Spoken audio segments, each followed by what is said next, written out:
Since our wealthy, sorted, entitled Prime Minister is currently holidaying in Te Puke, I thought I'd talk a bit about a really interesting clause in the coalition agreement between National and New Zealand First. Here it reads, the coalition will honour the undertakings made by the Crown through past Treaty of Waitangi settlements. It's actually just above the bit where they dribble on about stuff like demanding English first names for government departments and allowing Casey Costello's mates at Hobson's Pledge to get away with redefining the Takutai Marine and Coastal Areas Act, to avoid judges finding that it's covered by the treaty, or demanding that the referendum was held on Māori wards that legal scholars maintained was a part of the treaty providing self-determination to Māori, and pulling out references to the treaty from a huge range of legislation. There's quite a few things there that could be read as kind of racist under this particular line. And recently, you may have seen Shane Jones start talking about Plan Change 1 in the Waikato and the war on farming that he claims it represents. And this actually ties into the treaty because Plan Change 1 is a direct result of the Waikato River Treaty settlements from 2010. It was a settlement that happened in law with Waikato Tainui, Ngāti Tūwharetoa, Raukawa, Te Arawa, and Ngāti Maniapoto. The settlement required a strategy to be integrated into the regional policy planning with an aim of restoring and protecting the health of the Waikato and Waipa rivers. Plan Change 1 was meant to be the first step of a long-term program to achieve those goals, and through almost the entire process, lobby group Federated Farmers has been fighting it. The reason why New Zealand First is jumping on it now? Well, because in June this year, the Environment Court issued its final decision after almost a decade trying to nail this down. And every step of the way, Federated Farmers has opposed proposed changes. But the most recent version was one Federated Farmers were actually much happier with than had been given with previous versions. That court decision included 20 specific amendments to Plan Change 1 to be in place by July 21st this year to manage nitrogen, phosphorus, sediment and bacteria in rivers. It included farmers would be assessed on a risk level and their ability to meet specific standards instead of a one-size-fits-all approach to risk assessment, and the removal of high-risk farm categories that simplified the process for about 500 farms. It keeps farm environment plans to show farmers are working to reduce river contaminants over a 10-year period. It removed the use of nutrient modelling software for lower risk permitted farms and reaffirmed the status that Plan Change 1 as the first step of an 80-year program to restore the health of the rivers. Iwi called it a landmark victory because it gives enforceable effect to their treaty settlement commitments. Federated Farmers and Dairy NZ both said that this was much better than they expected considering the starting point, but they do have some issues with compliance, complexity and costs. And the government is fucked off because it's another case of the courts making a decision while the government rushes through legislative changes, this time around the Resource Management Act, claiming it's economic vandalism, a war on farmers and regulatory overreach. So, we have a treaty settlement created plan that's been workshopped and evolved since 2012 that the courts have finalised, which gives concessions to every side involved, where everyone seems equally unhappy, and New Zealand First are now making noise about it, despite agreeing not to change existing treaty settlements. So I guess we kind of need to ask why.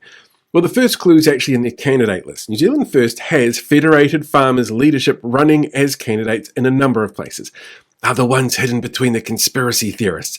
And this noise is made to appeal to the farmer base who feel that they're being targeted by too much regulation.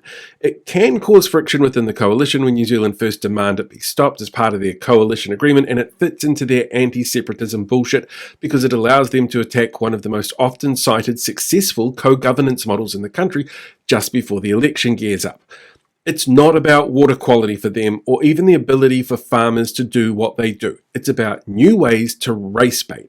And to the crowd who fell for the anti-Three Waters racism argument 3 years ago, well, some of them are really liking what they hear. And I'm sure that the comment section will be full of people who fall for it again. And the only way to stop it is to make sure that they don't have power in November. And to do that is to make sure that your enrolment details are up to date. So, head to vote.nz and please check those details today.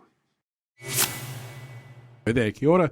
I wanted to talk about Plan Change 1 for a little while here because it's actually Well, it is one of those topics that's really kind of fascinating to me. I came across it during the local body elections last year, where there was still talk about what was going on and stuff like that. And there was some interesting stuff that came through with the candidates that, in particular, were running for the Waikato Regional Council, because Plan Change 1 was a big deal. And there were some candidates, generally the insane ones, who were spouting conspiracy theories and shuddered at the name Jacinda Ardern or screamed into their cushions when they heard it, that were like, oh no, we have to get rid of Plan Change 1.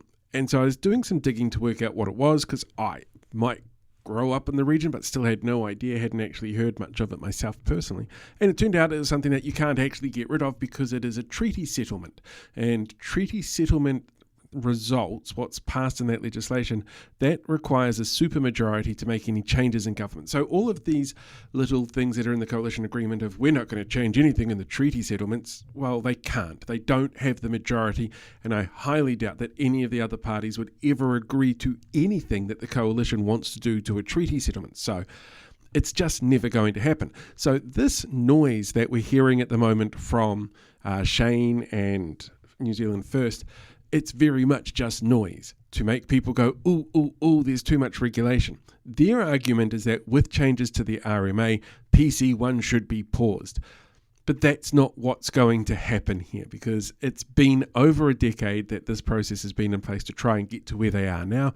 It's gone through so many changes and legal battles and all of that kind of stuff. And to actually set in place policy that goes, let's make the water better, isn't against the rules. It's not going to change what the RMA is doing unless the RMA is getting rid of that altogether. And do you think it might?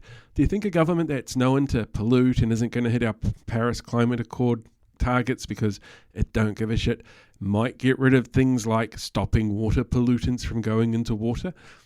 Yeah, I mean, it's possible. So the whole thing, it just reeks of them trying to get away with doing what they always do as a right-wing government. And one of the other things I found really interesting about this particular video was everything I found that said that New Zealand First was punching down towards racism was really interesting, because of course New Zealand First, like ACT, have two Māori leaders in first and second position. And there are lots of people who get very angry at them and consider them not the right type of Māori. It is not my place to make judgment calls like that, and I would never accuse anybody of that, because no group of people is a monolith.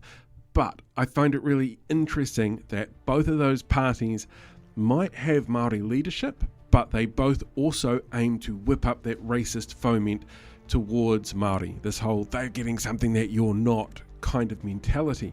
And it's horrible to have to see political parties do that and get away with it, and it's horrible to see people fall for it every time and not realize that they're being manipulated. So I really wanted to put that in there somewhere. So that's the logic behind this particular episode. And I get it's a boring topic that most people aren't going to give a shit about. You know, it's about farmers in the Waikato. It's not the most exciting of things, but the Prime Minister and the Finance Minister are both on holiday this week, so they don't have idiotic things to say that help feed into my content. Bugger. Oh well, in the meantime, I'm going to go and prepare for, I guess it's this week's collector we've got coming up. There's some interesting stuff that I'm looking forward to seeing this week. A couple of documentary pieces in there as well from people, but we'll worry about that later. And as of today, I just had the email come through about 10 minutes ago going, the podcast award nominations are open soon. So I've got to get that ready over the next 24 hours as well. So expect to hear from me going, hey, you should vote for me in the podcast awards again, because last year we got third in People's Choice. And honestly, that blew my mind. I could not believe it. So I really want to try and get another one again this year, because who knows what the future holds. Anyway, until next time, look after yourself, ka kite anō, have a fantastic day, and I will see you guys all later.